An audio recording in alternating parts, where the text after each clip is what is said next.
মাঝে মাঝে ওনাদের কথা না শুনলে আমাদের আবার হুমকিও দেয়, তাই না? আমাদের পরামর্শ দেয়, মাঝে মাঝে হুমকিও দেয়। যেদিন যেদিন ওই যে ওনাদের ওনাদের গোলাম, ওনাদের দাসী যেদিন পালায় গেছে, সেদিনের পর থেকেই আরো মহাবেদা। মাঝে মাঝে এটা হুমকি দেয়, ওটা হুমকি দেয়। কিসের হুমকি? বলে পিএইচ দিবে না। কি দিবে না? পিএইচ দিবে না। আচ্ছা, পিএইচডি দেয়নি, আপনারা কি না খেয়ে পড়ছে? কথা বলেন। আমার ভাইরা শোনেন, কেন এই উদাহরণটা দিলাম শোনেন। বিশ্বাস করেন, ভারতের মতো রাষ্ট্র যারা আমাদের 24 ঘন্টা হুমকির উপরে রাখে, আমাদেরকে ভীতির উপরে রাখে, সেই রাষ্ট্রের মানুষ সবচেয়ে বেশি আমার নবীর দেশে গিয়া কামলা খাবে, দিন মজুরি করে।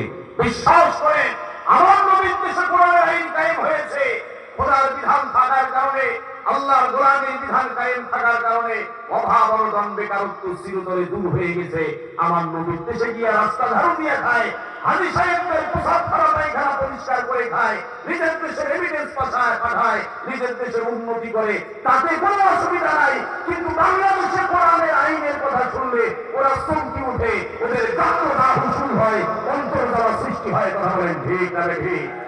আমার ভাইরা, দাদাবাবুদের উদ্দেশ্যে আমাদের সুস্পষ্ট বার্তা হলো, আমাদের সুস্পষ্ট বক্তব্য হলো, তারা যতই অপছন্দ করুক না কেন, তাদের যতই অন্তর্জালার সৃষ্টি হোক না কেন, যতই গাত্রদাহ তাদের সৃষ্টি হোক না কেন, বিশ্বাস করেন, বুঝতে হবে তারা যেই জিনিসটাকে বেশি অপছন্দ করে সেটাই বাংলাদেশের জন্য কল্যাণকর। কথা বলেন ঠিক না ঠিক?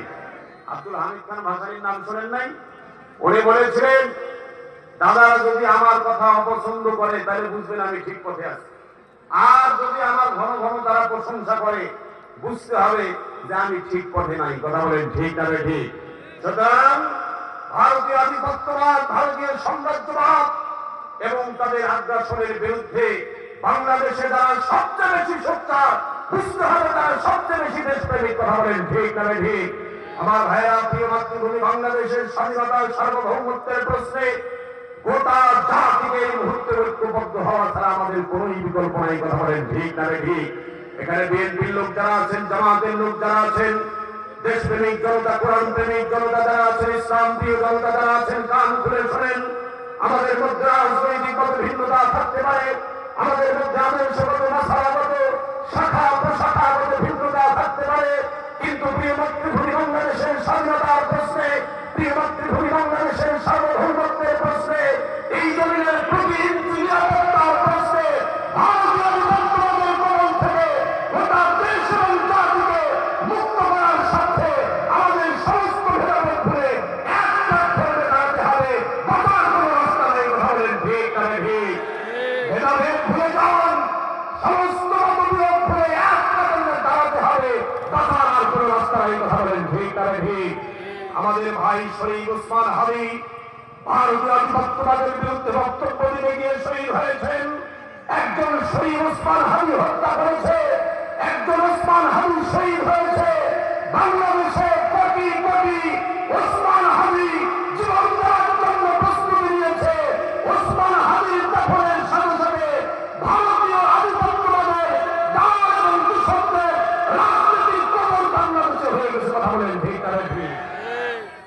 ওসমান হাদির শহীদ হয়েছে যেদিন, ওসমান হাদির দাফন হয়েছে যেদিন, ভারতের দালালদের রাজনীতিও দাফন হয়ে গেছে সেই দিন।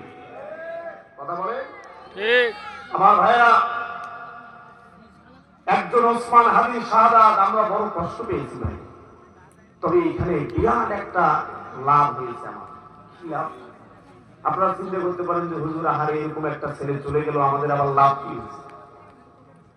বিশ্বাস করে, ওসমান হাদির শাহাদাতে আমাদের সবচেয়ে বড় লাভটা কি হয়েছে জানেন? সবচেয়ে বড় লাভ হয়েছে ওসমান হাদির আধিপত্যবাদ বিরোধী আদর্শটাকে আগে গোটা দেশের মানুষ জানত না, ঠিক না? কিন্তু তাকে গুলি করার পরে আল্লাহর ইচ্ছায় তার আদর্শটাকে গোটা দেশে আল্লাহ ছড়িয়ে দিয়েছে। কথা বলেন ঠিক না ঠিক? আগে একজন ওসমান হাদি ছিল, এখন কোটি কোটি ওসমান হাদি ভারতীয় আধিপত্যবাদের বিরুদ্ধে বাংলাদেশের রাজনীতি করার জন্য তৈরি হয়ে গেছে। আল্লাহু আকবার। আগে একজন ওসমান হাদি ছিল, এখন আমি ওসমান হাদি হানি, আপনার সন্তান ওসমান হানি হওয়ার জন্য তৈরি হয়ে গেছে। আল্লাহু আকবার। আমার ভাইয়া গেলেন শুধুমাত্র ক্ষুধা দারিদ্রতা অভাব অনটন বেকারত্ব দূর হবে তাই নয়। রব্বুল আলামিন বলেন ওয়া আমানাহুম মিন খাউফ। টেকনাফ থেকে বেতুনিয়া, রূপসা থেকে পাথুরিয়া হাজার হাজার কিলোমিটার পথ পাড়ি দিবে একজন সুন্দরী রমণী একাকিনী। একজন সুন্দরী রমণী একাকিনী হাজার হাজার কিলোমিটার পথ পাড়ি দিবে তার ইজ্জত আবরুনিয়া, তার সহায় সম্ভব নিয়া।